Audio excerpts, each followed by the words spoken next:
é gente que percebeu e hoje está numa ansiedade horrorosa em relação a muita coisa. Tem gente com ansiedade grande em relação a isto aí que percebeu na sua vida e não sabe como sair. E aí, enquanto não sabe, fica tomado de uma ansiedade tão grande que piora até o estado da coisa. Há outros que estão profundamente ansiosos por aquilo que é a ansiedade pagã nossa de todo dia. Que comeremos, que beberemos, com que nos vestiremos, onde passaremos as férias, enfim, que carro terei, quando conseguirei, minha casa, quando terei melhor, ou terei a própria, ou terei a segunda, quando alcançarei meus amigos que estão adiante de mim, quando meu salário será compatível com o que eu acho que seja a minha capacidade mental, profissional, intelectual, acadêmica, e bota ansiedade. Ou quando meu marido vai conseguir se empregar, porque ele está desempregado. Quando é que a gente vai conseguir aumentar nossa renda familiar? Aí bota ansiedade. E o estômago, o órgão de choque, vai pagando a conta. É o primeiro órgão de choque da ansiedade, é o estômago. Em 90% das pessoas. Mas a ansiedade faz muito mais do que deixar você com azias inexplicáveis, dores estomacais, o estômago todo ferido de ansiedade, porque a maioria das pessoas tem no estômago o seu órgão de choque precípuo da ansiedade. Por isso a ansiedade dá logo, uma das primeiras coisas que começa a gerar é má digestão, empachamento, coisas do gênero. Mas a ansiedade não se limita a gerar empachamento e dor de estômago. Ela é a mãe de praticamente quase todas as nossas doenças de pele. Alguns dos nossos cânceres são frutos de ansiedades crônicas. Algumas das nossas doenças e distúrbios mentais nasceram de ansiedades que se perpetuaram como inseguranças definitivas no nosso coração. A ansiedade é responsável pela existência de quase todos os ministérios da saúde na Terra. Porque com a ansiedade vem adrenalina em grande quantidade.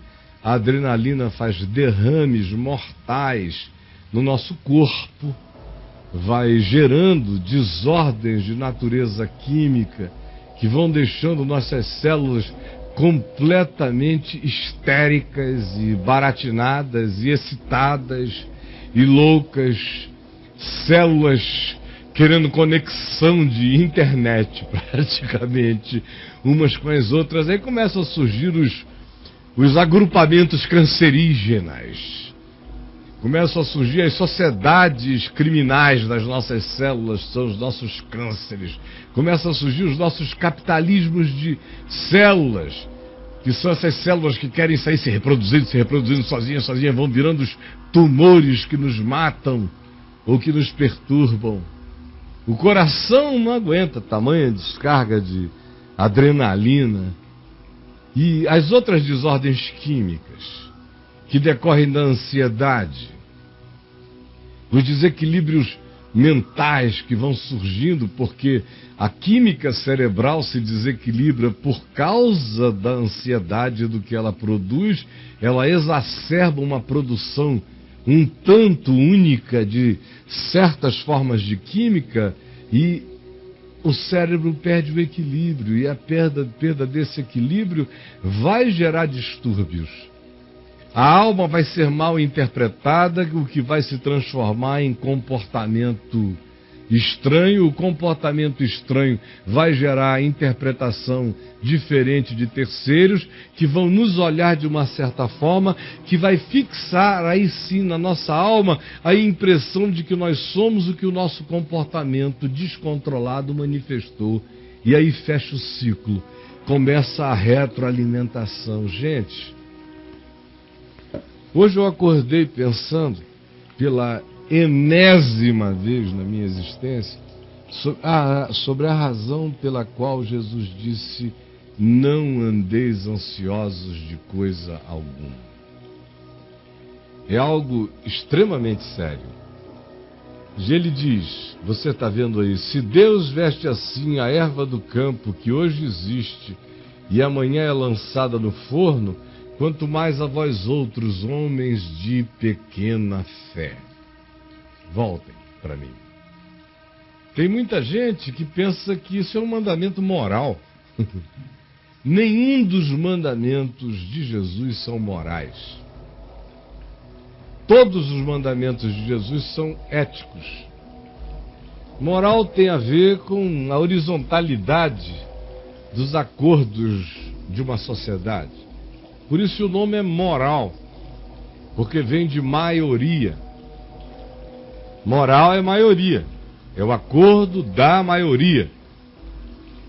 Quando você diz que um cara é imoral, muitas vezes, em relação a alguns comportamentos, você está dizendo ele foge do acordo tácito da maioria.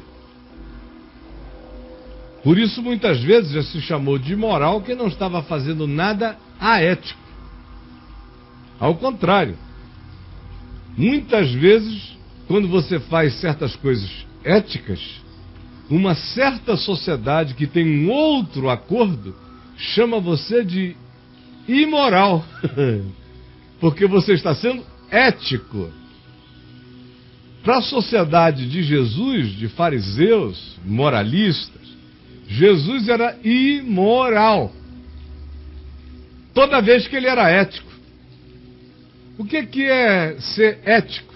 Já que ser moral é ser um ser da maioria. Ser ético é ser um ser da consciência. Ética vem de ethos. Ethos é a coisa em si que garante a minha cobertura. Olha onde eu estou. Eu estou aqui, sobe, jovem, ou alguém. Eu estou sob uma ética. Sob um telhado que favorece a vida. Por que esse telhado está aqui? Porque daqui a pouco vem um sol forte, que seria desfavorável a nós. De modo que ética e lei da vida, do ponto de vista do Novo Testamento, são a mesma coisa. Olhe para Jesus agora. Quando, por exemplo, ele cura em dias de sábado, os observadores religiosos e moralistas diziam blasfêmia, heresia. Ora, blasfêmia e heresia para um fariseu equivale a indecência contra Deus, imoralidade contra os céus. E é uma imoralidade porque rompe um acordo que a maioria aceitou. No sábado não se cura. Estabeleceram os rabinos, mestres, líderes, pastores, sacerdotes de Israel. Aí Jesus contraria a regra e cura no sábado e ensina. O que é mais importante, a moral ou a ética? O que é mais importante, a moral ou a ética? Pela moral, Jesus não curaria ninguém em dia de sábado, porque era o acordo. Não só era o que eles fizeram ser a interpretação errada e errônea da lei, mas aquilo se tornou um acordo generacional. Nada se fazia em dia de sábado. Não se podia fazer esforço de natureza alguma, nem que fosse para salvar. Que o perdido esperasse o primeiro dia útil chegar. Era o acordo moral. Agora, isso é absolutamente aético. É anti-vida. É anti-Deus. É anti-humano. Mas é totalmente moral. Completamente aético. De modo que o Evangelho não é moral. O Evangelho propõe a casa. Propõe, ame-se a si mesmo, isso é ética. E ao seu próximo como a você mesmo, isso é ética. Ética é, na sua relação, construa vida. Nem por um segundo obedeça a um ditame da morte. Se você é um ente da ética, da vida. Nem por um segundo. Porque Jesus só se pôs debaixo do establishment moral dos seus dias quando não tinha ninguém morrendo e nada a ser perdido. Então, como ele não era um rebelde sem causa, como ele não era um anarquista de plantão, como ele não era um adolescente louco querendo chocar todo mundo, escandalizar, ele aceitava as regras do jogo. É assim que é, assim que é. Não tem, a vida não está em perigo hoje, nesse momento, desse modo, sob essas convenções circunstanciais. Agora, bastava que se introduzisse um elemento de vida ou morte dentro da calmaria da moralidade circunstancial, que ele agitava tudo e introduzia a ética da cura, a ética do milagre, a ética do perdão, a ética da misericórdia, a ética do acolhimento, a ética da confrontação, porque ética é o que faz a vida possível. É a escolha pelo significado superior a qualquer outro acordo. Sobre todos os acordos humanos vem a santidade da vida. Isto é ética. Agora veja, por que você anda ansioso? A gente anda ansioso frequentemente por causa da moral, do acordo da maioria. Até, por exemplo, os desafios de sucesso aos quais você se submete acabam sendo acordos morais, porque se a maioria diz, com a idade tal você tem que ter feito isso, com a idade tal você já tem que ter alcançado isso, com a idade tal você já tem que ter casado, com a idade tal você já deveria ter filho, com a idade tal você deveria ser assim. Sim. E você se submete a isso, você vai viver profundamente angustiado, ansioso, competindo com os outros, se comparando, vai acabar vivendo, se tornando invejoso pela comparação, vai adoecer de todas as formas de ansiedade, cumprindo o acordo da maioria, portanto, a obsessão moral da geração, contra a ética, contra a vida, contra a sua vida. Por isso, eu repito, quando Jesus disse, não andeis ansiosos de coisa alguma, que está aí em Mateus 6, que é uma das falas mais longas de Jesus sobre um único tema, uma das falas correntes, contínuas, mais longas sobre ansiedade. Ele não estava nos ensinando nada moral, não tem nada a ver com nenhuma veneta de Deus, tipo, detesto gente ansiosa. Não. Deus ama os ansiosos. Ele, como pai, apenas me pede a dizer a você, como irmão, que você não ande ansioso de coisa alguma, porque a ansiedade é burra. Primeiro, porque a ansiedade não consegue trazer nada de um futuro suposto e ficcional para o dia de hoje. E nada do que eu faça na perspectiva da projeção da minha angústia sobre o que será o futuro alterará tal futuro, nem melhorará tal futuro. Em segundo lugar, porque a ansiedade me envenena. Supostamente a gente fica ansioso, preocupado com a vida.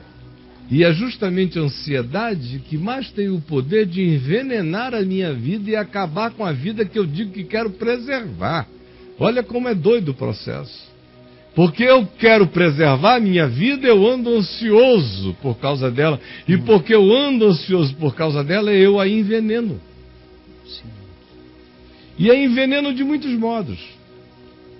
A enveneno, por exemplo, mentalmente, porque a ansiedade emburrece. A ansiedade gera vícios de pensamento, a ansiedade é repetitiva. A ansiedade trabalha em círculos que não sabem se quebrar. Ela é continuamente um processo de obsessão, de fixação temática opressiva na mente. Então ela mata a criatividade. A paz é que é criativo, o descanso é que é criativo, o ócio confiante é que é altamente criativo, porque quem anda em paz contempla um mundo aberto, com todas as alternativas de pensamento, porque a angústia é que fixa o olhar num ponto só, assim como a ansiedade. Em terceiro lugar, a ansiedade é completamente burra, porque enquanto você anda ansioso, você despende as energias mais preciosas para aplicar de modo prático naquilo que existe no dia chamado hoje, e que precisa de soluções hoje, sem ansiedade. Enquanto eu projeto o olhar expectante num futuro que não existe, eu dreno 90% das energias úteis para o pão de cada dia, para as relações de hoje. Por isso Jesus disse, não andem ansiosos de coisa alguma, porque também basta a cada dia o seu próprio caso, o seu próprio mal, sua própria preocupação, sua própria realidade daquele dia. Soluções do dia lhe bastam. E quando você pensar no futuro, não o faça com ansiedade, mas apenas com esperanças confiantes, descansadas no amor de Deus. A ansiedade é burra, mas muito, muito burra, porque, sobretudo, ela é a pior inimiga da fé, na sutileza da sua expressão. Porque, na realidade, o que é a ansiedade senão medo? Medo sutil. É um medo que se disfarça de insegurança, ou é um medo disfarçado de previdência? É um medo disfarçado de bom senso preventivo? É um medo tomado de angústias responsáveis por si e pelos outros? O que é ansiedade? Ansiedade é neurose. Neurose profunda, sutil, desgraçadamente dissimulada, insidiosa na alma, com o poder de se psicotizar e se psicossomatizar na existência da gente. E mais, a ansiedade também é burra porque ela destrói relacionamentos. Uma pessoa ansiosa vai ficar distraída. Distraída da mulher, distraída dos filhos, distraída de tudo. Não dá para se concentrar em relacionamentos quando você está tomado de ansiedade. A ansiedade só se relaciona com o que não existe, com a neurose de um futuro que não chegou. E enquanto isso, os vínculos do presente não acontecem. Acontecem apenas com você olhando para a pessoa sem enxergá-la, virando-lhe o ouvido sem escutá-la, presente sem que ela sinta a realidade da sua atenção. Porque a ansiedade é ladra de todas as atenções do amor de hoje, dos cuidados de agora. Ansiedade. Presente em todo mundo. Tem hoje aqui, por exemplo, pastor morrendo de ansiedade. Mas meteram na cabeça dos religiosos que ansiedade pelo pastorado, pelo ministério, ansiedade pela igreja, ansiedade pelo que o povo chama de causas e coisas e obras de Deus, que são essas feitas entre quatro paredes, com timbre eclesiástico, que por isso a gente pode viver ansioso. Aí eu encontro gente com a mão gelada, mulher de pastor que você cumprimenta a mão dela, mão gelada de ansiedade, gelada. Quantas vezes, meu Deus, no curso de décadas, eu ouvia os colegas pastores chegarem para mim dizendo: Caio, eu não sei por que meu pé é tão frio, eu suo tão frio. Pastores sérios que inevitavelmente sofrem uma diarreia domingo de manhã quando pensam que vão ter que encontrar diácono opressivo, presbítero com cobrança, aquela ansiedade doida. E a ansiedade do sermão, da preparação da pregação, o desespero desses negócios. Mas para isso eles acham que há uma permissão divina para viver ansioso disso, pelo dinheiro que acham que a igreja tem que ter, que tem que levantar. Ou seja, que fica. Eu estou falando aqui de pastor bom, de coração bom. Safado não pensa nisso não.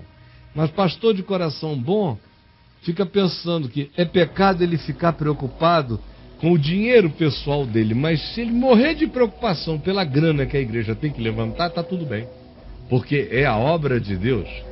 Então o modo dele se preocupar também com o seu dinheiro, sem dizer que é com o dele que ele está preocupado, é se preocupar com o dinheiro que a igreja tem que se levantar, que é de onde vem o dele também. Só que ele não precisa sofrer a crise moral de pensar que, em primeiro lugar, a ansiedade existe por causa dele, naquele caso. Então se transfere para a obra de Deus, porque ficar ansioso por aquilo que eu chamo de obra de Deus não é algo que vai fazer mal ao meu ser. Ora, se eu ficar ansioso por Jesus, vai fazer mal ao meu ser? Se eu ficar ansioso por Deus, vai fazer mal ao meu ser?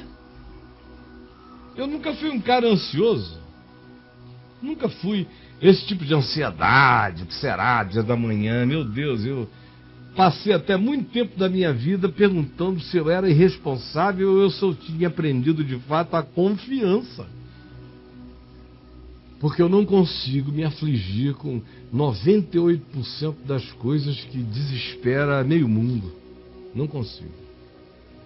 Mas eu já sofri de ansiedades por Deus. Já? Meu Deus. Olha, de 1974, que foi quando... Não, um pouco antes. Foi logo 3 meses depois da minha conversão. Começou a minha ansiedade por Deus. Ansiedade de querer provar Deus, como se eu pudesse sair entrando de braçada do Santo dos Santos e agarrá-lo no tapa. Era uma forma de ansiedade que me fazia mergulhar nos jejuns de 5 dias, sem comer, sem beber, mergulhando. Eu quero, fala comigo, ouve a minha voz. E Senhor, ansiedade por ser útil aos céus. Então eu tinha que pregar não sei quantas vezes por dia, 13 vezes por dia. Eu não tinha que ter direito a sono. Era pecado querer dar um cochilo, era pecado cansar. Aí eu fiquei assim muito tempo, graças a Deus, os meus filhos mais velhos, o Círio e o Davi, foram preservados pelo fato de que, apesar disso tudo, eu era puro amor para com eles. Porque, do contrário, eles estariam pagando um preço enorme, porque eu era tomado por uma ansiedade por Deus, que um dia, já em 1978, eu andando sozinho pelo centro de Manaus, no tempo em que a Zona Franca fechava de meio-dia às 2 da tarde, para o pessoal ir em casa almoçar e voltar, quando Manaus não tinha rush. Eu gostava de andar no centro da cidade naquela hora porque eu não encontrava com ninguém vinha em cima de mim, eu era já muito conhecido na cidade toda, e eu andava ali, porque eu tinha uma obsessão. Eu andava para orar pela cidade do centro. E andando e orando, andando e orando. Eu conhecia todo mundo e orando. Mas com que ansiedade. Até que nesse dia eu vinha na rua principal da Zona Franca, ali bem no centrinho dela, andando, quando eu senti que eu estava na iminência de enlouquecer de ansiedade. De enlouquecer. Eu quase senti uma dissociação se estabelecer na minha mente. Eu parei no meio da rua e disse, não, tem alguma coisa errada com a minha espiritualidade. Porque Jesus disse, deixo-vos a paz, a minha paz vos dou, não vou lá dou como ao mundo a dar. Não é possível que ele tenha passado pela terra, sentindo a angústia ansiosa por Deus que eu sinto de dia e de noite. E estranhamente, no meio da cidade de Manaus, eu parei e falei, Deus, eu sou teu filho, tu me conheces. De hoje em diante, eu não vou mais gritar com os céus, eu não vou fazer mais nada. Eu sou e eu creio. E descanso na fé. E toma conta e me enche do teu espírito. Porque não adiantava eu ver todo o fruto da graça de Deus em tudo que eu fazia e já em tudo que eu me tornava em mim mesmo. Como eu tinha me convertido num ambiente pentecostal, eu sofria daquela ansiedade pentecostal de que tinha que ter sinal, prodígio, maravilha o tempo todo. Tinha que ter visibilizações desse poder, confirmando a palavra de maneira quase que industrial. Embora eu não fosse um ente industrial, eu jamais pudesse vir a ser por causa da minha consciência. Mas eu queria aquela intensidade que alma nenhuma suporta.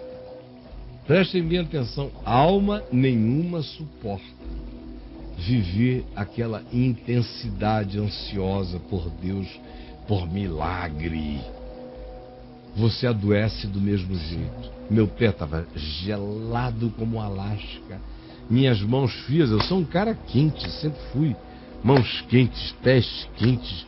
Tem uma emanação de um calor dentro de mim forte. Todo mundo que me pega diz, meu Deus, você tem uma usina de um negócio que mesmo no frio está quente. E eu estava tudo gelado. Foi tomar aquela decisão e determinar em mim mesmo que eu não andaria mais ansioso por ministério nenhum, nem pelo meu, nem por coisa alguma, e a paz veio e o fluir das coisas começaram a acontecer. Eu não vim para cá hoje para dizer isso, eu ia falar 1 minuto ou 2 sobre isso, acabou que eu já estou falando, sabe lá quanto tempo a esse respeito. Mas se foi assim, deve ter sido útil para alguém e eu espero que tenha sido de coração. Em nome de Jesus. Amém. Não é, brother? Lindo, maravilhoso. Agora olha só, Brolinho. É bom. Fala. Pessoal anda uma vida, vive uma vida ansiosa, desarmônica, sim. Toda essa coisa.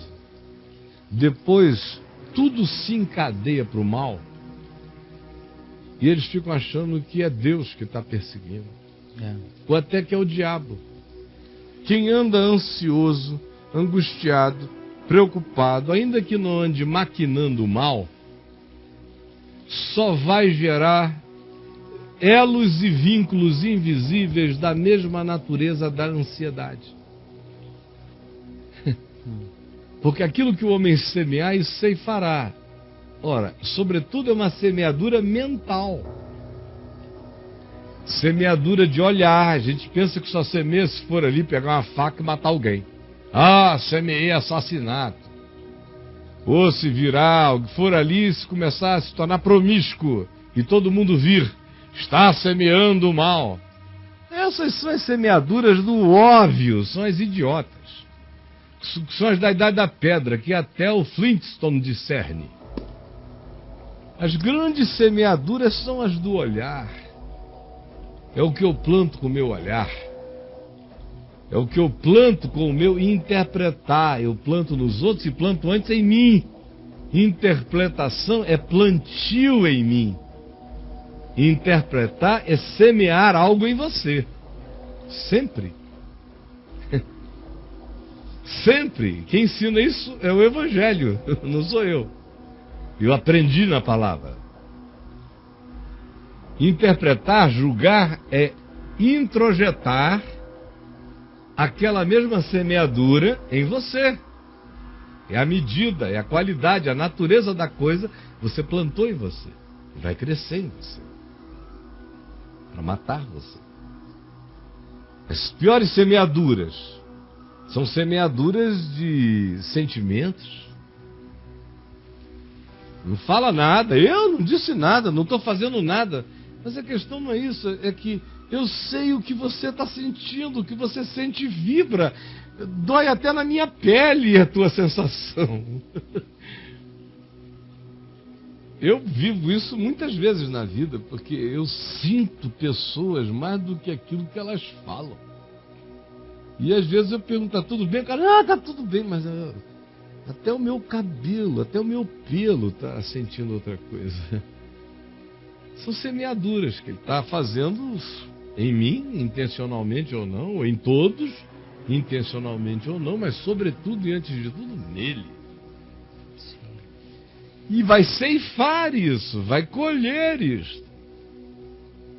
Se você olha com maldade, querido, em você você está plantando maldade. Olhe com segundas intenções.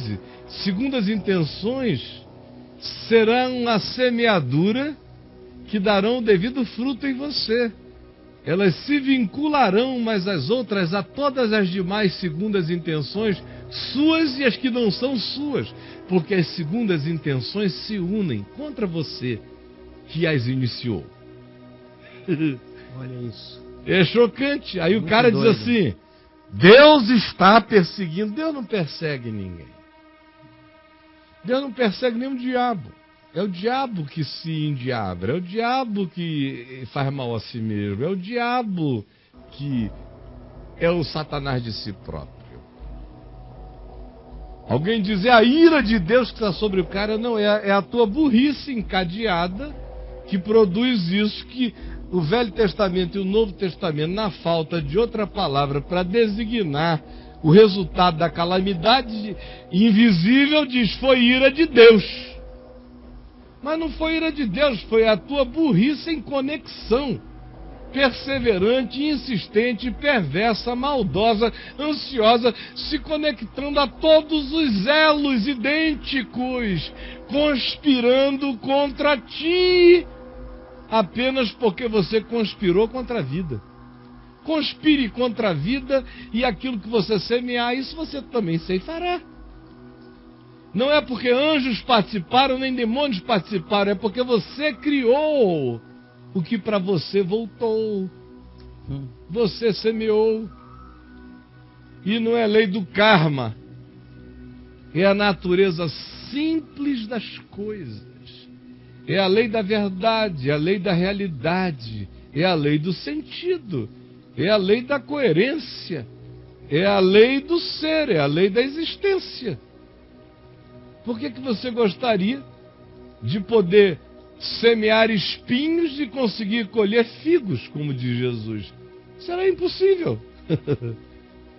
Deus determinou que assim será, e você, na sua idiotice, semeia espinhos, colhe mandacarus gigantes, jurássicos, e diz, Deus pesou a mão sobre mim. Deus não pesou a mão sobre ninguém. Você é que se suicida todo dia com a sua insensatez perseverante, tenaz e suicida. Eu vou mostrar umas imagens rápidas aí, que tem gente que pensa que é a lei do karma. Olha só. Tem áudio? São imagens de coisas que acontecem. Ó, o garotinho foi jogar o gato, caiu dentro. Aí alguém diz assim, viu? Castigo. Não, está na beira de um lago, querendo dar um chute no rabo de um cachorro, em cima de uma pedra estreita. Vai cair, né? Dá um chute desse forte numa cadeira para derrubar um cara, mas ela tinha 3 outros apoios. Dançou, né? foi dar com o pau no rabo do cavalo e levar um coice, né? Vai ficar brincando disso aí, ó, de Messi fazendo gol, vai tombar, né? Vai querer passar no acostamento. Ai, meu irmão, você é a sua sentença. Sua burrice é o seu juízo. Você está recebendo o resultado da imponderabilidade de ações totalmente tolas. Mas que retornam mais ou menos do mesmo modo, tem uma certa previsibilidade do retorno. Assim também, como quando a Escritura diz o que as pessoas só querem entender para o bem, mas não querem entender que é o mesmo princípio trabalhando para o mal. Aqui, por exemplo, em Romanos, no capítulo 8, no verso 28, você lê Paulo dizendo: sabemos que todas as coisas cooperam. Olha as palavras que ele usa. Cooperam. Só uma palavra da pesada. Coopera. Só podia ser usada por um cara da pesada. Com certeza. Paulo não. Paulo, meu amigo, não é brincou. Paulo. Cooperam conjuntamente. Ele ainda se faz superlativo, redundante, propositalmente, para fechar um ciclo. Porque você pode cooperar simultâneo ou sequencialmente, não é? Num revezamento de Olimpíada, a gente coopera. Um vai passando o bastão para o outro. Sim. É uma cooperação. Eu trago até aqui, você leva até lá e o outro pega. Quando eu te entrego, eu saio de cena. Eu saio de cena. Mas ele diz, não é só uma cooperação, não é só uma conjunção, que um vai passando para o outro. Não são só vasos comunicantes, é mais do que isso. São vasos comunicantes simultâneos, conjuntamente. Por isso é que chega o pacotão. Não só conecta, mas conecta e quando se derrama, derrama de uma vez. A mesma coisa, isso para o bem daqueles que amam a Deus. Em momento algum ele está dizendo, Deus vai virar o contraventor especial dos que o amam. Ou seja, se você amar a Deus, ele vai ficar na porta do guichê, fazendo a moça olhar para o lado enquanto... Ele vai trabalhar para você. Ele está distrair para você pegar uma coisa. Como o crente fica pensando, né? Sim. Que ele entrou para o clube da contravenção celestial. Que Deus vai ver o lado dele. E que vai violar a ética. Vai salvar o dele. Vai salvar o dele contra os outros. Contra os outros. Principalmente contra as pessoas que eu não gosto. Pensa que o amor de Deus é essa coisa assim, apaixonada e passional. Senão eu gosto dele, não gosto daquele. Então eu vou ajudar esse aqui, porque esse aqui dá dinheiro pra mim, esse aqui colabora comigo, esse aqui vai lá, canta, não sei o que, eu gosto desse cara aqui. Deus fura fila pra você. Fura fila. Assim é que crente pensa em intervenção de Deus. Ele nunca entende que a ação de Deus que intervém, às vezes de modo assim, chocante, que acontece, mas é de maneira pontual. De maneira cotidiana não é isso não. Nunca foi nem será. No cotidiano, no pão nosso de cada dia nos dá hoje, ame a Deus e prove e experimente o amor de Deus amando o seu próximo e tratando o seu próximo com a graça do amor justo, puro, responsável, que quer para ele o bem que você deseja para você. Viva assim, amando a Deus e tratando assim o próximo, a vida, dos entes humanos às plantas e à natureza. Olhe, semeie isso com o seu olhar, com os seus sentimentos, com as suas atitudes, porque isto é amor por Deus. E todas as coisas começarão a cooperar, porque os idênticos do mundo invisível se identificam em seu favor. Energias da mesma natureza, elos da mesma natureza, cadeias de vida da mesma natureza, DNAs psíquicos da mesma natureza, espirituais da mesma natureza, anjos da mesma confraria, tudo da mesma natureza, da tua natureza, que é a natureza de amor, porque Deus é amor. Você amando a Deus e amando a Deus, manifestando esse amor no seu amor pelo próximo e pela criação, semeando graça com o olhar, com a vida e com a interpretação, se torna um imã de bondades. Por isso é que o Salmo 23 diz tudo o que diz. O Senhor é meu pastor, nada me falta. Não sinto falta. Estou contente nele, confiei nele, descansei nele. Ele me faz repousar em pastos verdejantes. Leva-me para junto das águas de descanso. Refrigera minha alma. Guia-me pelas veredas da justiça por amor do seu nome. Ainda que eu ande pelo vale da sombra da morte, não temerei mal nenhum, porque tu estás comigo. A tua vara e o teu cajado me consolam. Preparas-me uma mesa perante mim na presença dos meus inimigos. O meu cálice transborda. E certamente que a bondade e a misericórdia me seguirão todos os dias da minha vida, e eu habitarei na casa do Senhor para todo sempre. Simples assim. Salmo 23 é apenas uma descrição de uma outra natureza, de que todas as coisas cooperam para o bem daqueles que descansam, que amam, que confiam. O resto corre atrás, coopera para o bem e coopera conjuntamente, até quando chega com cara de algo que não é o que você chama de legal, bom, gostoso. Até a fortuidade ou até a maldade do outro praticada contra você como calamidade que lhe atinja, catapultará você para um bem maior, para um entendimento maior, para uma riqueza maior, para uma sublimidade maior. Não há como você sofrer mal quando você pratica com paz serena, tranquila, em fé, o amor de Deus.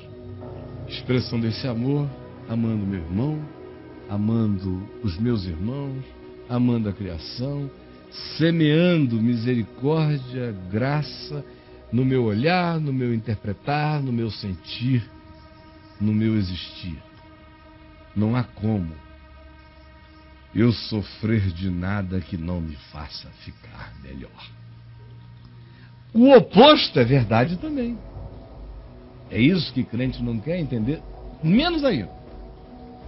Que todas as coisas cooperam conjuntamente para todo filho da puta.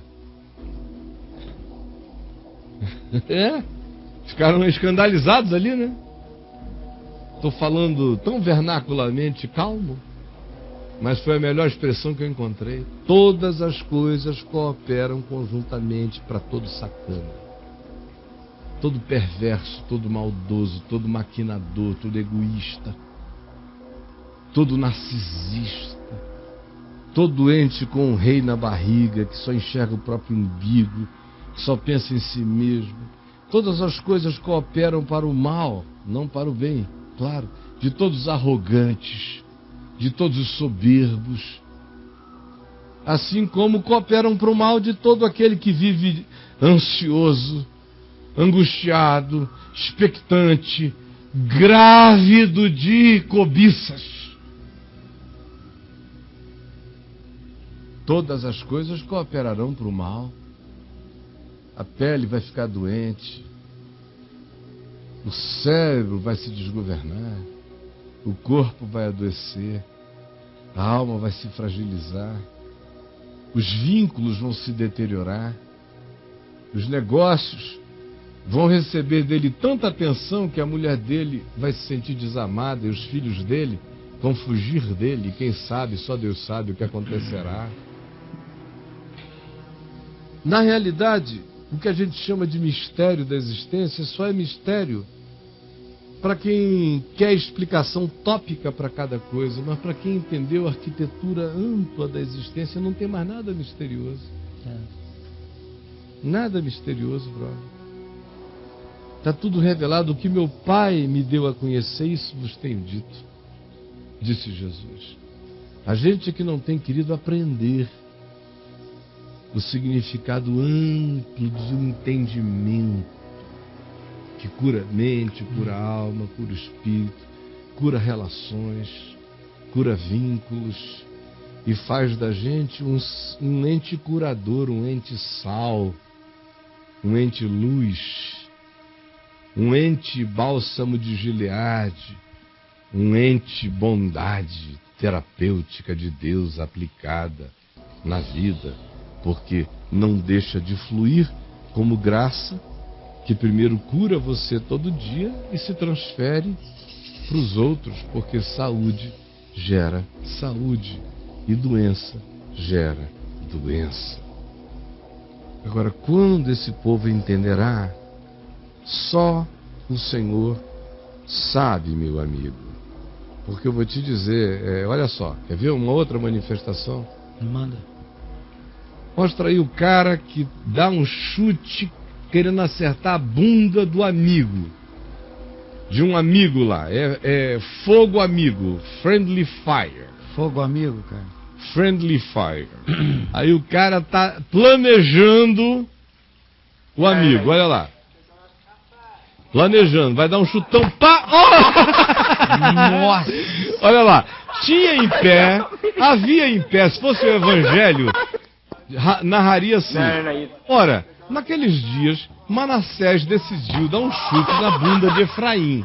Sim. Estava em pé ao lado do gramado o jovem Naftali, rindo e se deleitando com a expectativa de que Manassés, que Efraim, sentisse grande dor na bunda. E, inexplicavelmente, a bola voltou-lhe nos bagos. Uma linguagem bíblica. Ó. Pá! Essa cena aí tem base bíblica. Ah, tem. Isso aí na igreja acontece todo dia. Né? O cara tá lá esperando ver o que acontece com a bolada que o irmão vai levar na disciplina. De repente, o cara vem e atinge os bagos da alma dele. Olha aí. A moçada que tá ali é vítima disso todo dia, apronta pra lá e colhe aqui.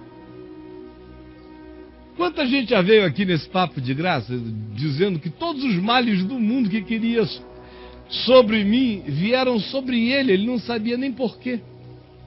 E obviamente eu nunca tive nada a ver com isso, porque eu nasci para abençoar, nunca para amaldiçoar, jamais. É isso aí, irmão. Tá querendo dar um chute na minha? O pessoal do Toma céu tá cuidado muito assim, que... não tá, cara? Hã? Pessoal você tem batido muito nessa tecla do pessoal também que fica filmando e não faz nada. Não faz nada. Uma hora cai nele. Um dia vão filmá-lo. Um dia ele vai ser o ator principal. Um dia ele não vai ter nem energia para fazer o próprio selfie. Não vai ter. Não, um dia ele vai ser objeto do selfie do outro. Porque aquilo que o homem selfa, isso também ceifará. Tudo aquilo que o homem selfa, isso também selfará. Selfará. Não tem a menor dúvida disso. É como diz o Dilson lá, né? Selfie-se quem puder. Selfie-se quem puder, numa hora dessa. Fala aí, Dilson, entre aqui, Dilson. Dilson tá aí com a gente, ó. Entra aqui, que se eu for esperar o intervalo, você vai demorar demais. Atravessa aqui. Dilson tá aí. Ou então por trás. Eu tô ótimo. Passa aqui. Diminua o microfone dele, que é pra ele botar no peito sem fazer trovões. Pelo amor de Deus. Pode sentar, enfie por debaixo da sua bela camisa e prenda-o aí. Quando estiver pronto, eles abrirão o seu som lá dentro, enquanto a gente prossegue nessa mesma situação, nessa mesma linha. Ô Caio, o Judá lembrou aqui que tem um cara com a bicicleta na beirada do abismo. É um outro cara.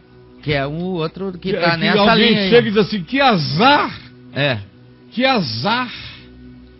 O microfone do Dilson pode ser aberto, mas olha só, você se coloca nessas situações de periculosidade total e de Senhor, me abençoa à beira do precipício. Olha só. Cara, você faça essa viagem, é um direito seu, você é bom de bike, bom de equilíbrio, mas se ferrar todinho, não pergunte aos céus por quê. Não pergunte. Olha isso, Caio. Eu se ando num caminho assim e me dando todinho, não tenho perguntas a fazer aos céus. Não tenho nem quando eu vou andando no melhor caminho e alguma coisa me acontece, eu não pergunto. Agora, numa circunstância dessa, por favor, não ore antes de ir, nem durante, nem depois, a menos que você esteja indo salvar uma vida no fim da pista. Porque o Senhor é contigo num caminho desse, quando essa é a viagem de quem está fugindo, é a viagem de quem está escapando, é a viagem de quem está indo resgatar, redimir, salvar, acolher, socorrer, quem está perdido, largado. Agora, é um direito gostar dessa trilha, você pode fazer. A única coisa, o único mandamento de Deus em relação à vida sua e a do próximo é não matarás. Em lugar nenhum está escrito não te suicidarás. Tu tens toda a liberdade. Meu Deus. Para fazeres o que tu queiras. Agora, não fica pedindo a Deus para abençoar o teu risco, o teu pulo do pináculo do templo. Algumas coisas que são estatisticamente favoráveis à calamidade, ao desastre. E nem adianta dizer, cara, deu bom azar naquele dia. Não. Você, se sobrevive a isso, deu sorte toda vez que passou. Dar azar, é normal dar azar numa coisa assim. O milagre é que não aconteça mais o que seja calamitoso. Apenas uma ilustração. E aqui quem está falando não é um careta querendo tirar e cortar tua onda de esporte radical, não. É só alguém que diz, até para fazer o que seja radical, faça sabendo que se acontecer algo, não levante pergunta aos céus, porque Deus não tem nenhum tipo de relação de conluio com a lei da gravidade. Não estabeleceu isso. Olha, gravidade, em se tratando de gente batizada que fez profissão de fé, isso. Tu estás suspensa. Revoguei. Revogada estás. Nenhuma. A física continua sendo física, para maus e bons, para justos e injustos. Quedas são quedas, tudo é tudo para todos. Porque para com Deus não há acepção de pessoas, nem para o bem, nem para as sequências da vida. De modo que você e eu aprendamos a andar com sabedoria. O ensino de Jesus, depois do chamado Sermão da Montanha, não foi suba num monte, pegue água do Jordão, faça um sacrifício no templo de Salomão, ou nada disso para que nada te aconteça. Não. Ele disse, obedeça as minhas palavras, porque vai ser como construir numa rocha. Porque o pau vai cantar. Vem a chuva, vem a tribulação, vem a doença, vem a aflição, vem o perrengue, vem a inflação, vem o que vier, vem para todos. Mas se você estiver plantado na rocha, se você tiver aprendido a viver, você não cairá.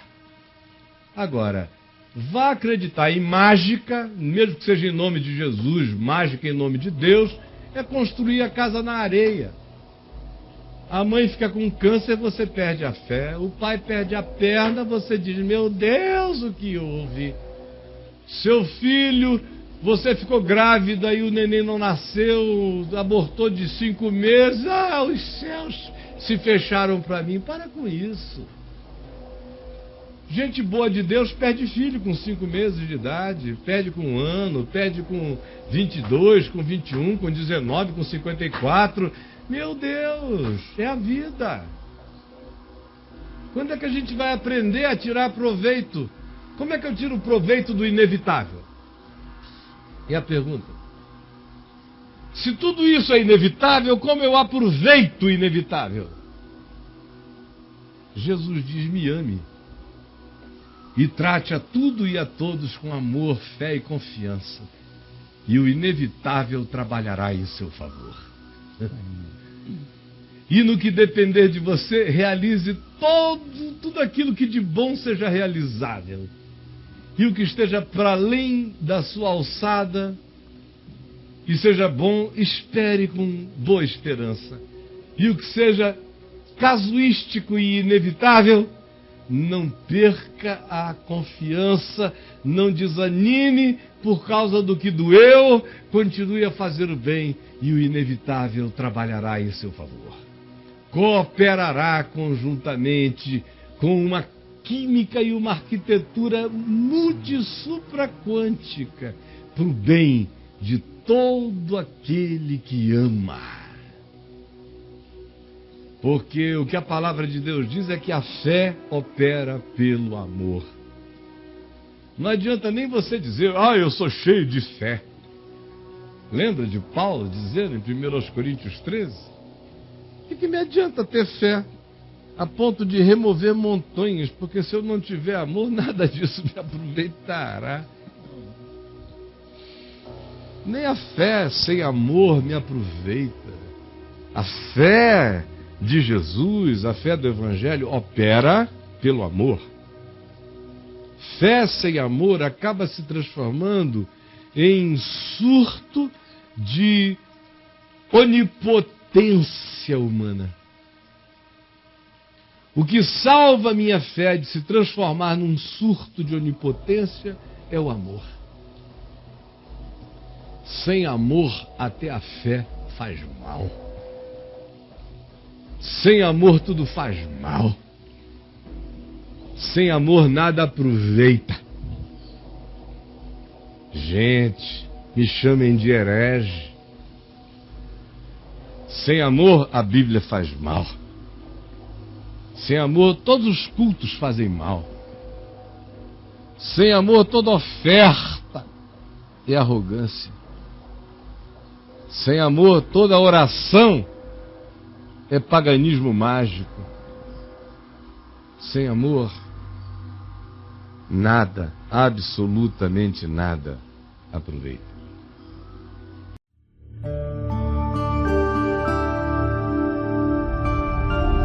VNV TV, o canal é você.